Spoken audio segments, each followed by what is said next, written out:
his vice president last Tuesday. Had never been to the Oval Office. Wow. And he always talks about, you have these executives, foreign heads of state.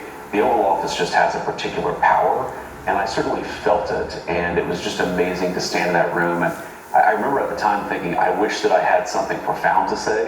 And I just stood in there saying, wow, this is crazy, right? No, I had the same experience when I went in. President Bush was in office at the time, and I remember I thought it was surreal.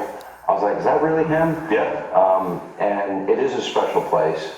And then, of course, Trump has his little red button, which next to him, which is not the red button. Which he screwed with me about that, actually. Yeah, no, so we're just mid-conversation. I think we were with Senator Thune and Speaker Johnson, and he has this sort of beautiful, ornate wooden box on his desk with a red button, and he presses it, and he just kind of looks over at me, and I'm like, sir, is that something bad just happened? And he's like, no, I just ordered a Diet Coke. It's the Diet Coke red button that comes running in, then he'll ask you, would you like one? Yeah, exactly.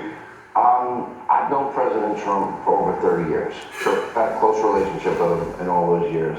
And he and I, when he was thinking about running, we had arguments for hours deep into the night about, I said, I'm not voting for you if you're not a conservative. Mm-hmm. You really are now getting to know him very well. Sure. What have you learned about him? Well, it's interesting.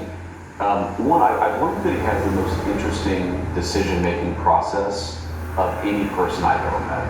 And I think it's what makes him such an effective leader is that when he actually is thinking about doing something, he doesn't just ask, like, his closest advisor or some policy person. He it's going to affect a business. He'll call the business's CEOs. He'll go and try to talk to the workers. He tries to take inputs from everywhere. And I think it's one of the reasons why he's so in tune with where the American people actually are. But it's also, I think, one of the geniuses of the way that he makes decisions is that he actually tries to talk to everybody.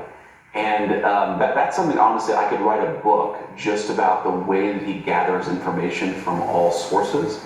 And it's very unusual. I mean, in Washington, most politicians, if it's a national security issue, they'll talk to the national security person, maybe, somebody else in their office. If it's a business issue, maybe they'll talk to a CEO. The president talks to everybody, and that's a very, very profound thing about the way that he actually operates in Washington. I would describe him as a force of nature, and there's nobody else like him. Yes. And I think in many ways he's misunderstood as well, because I know the personal side of him, and I know the business side of him.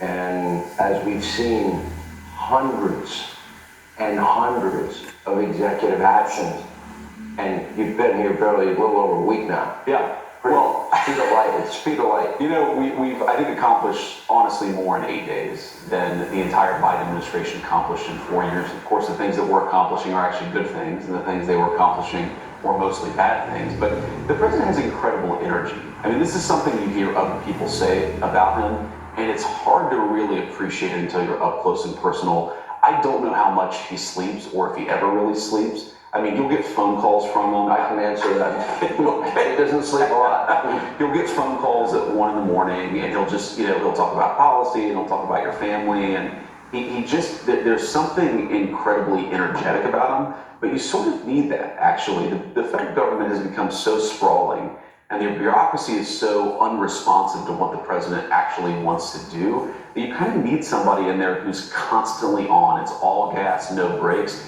That's certainly what we've seen in the last, 8 days. I think that's what we'll see for the next 4 years.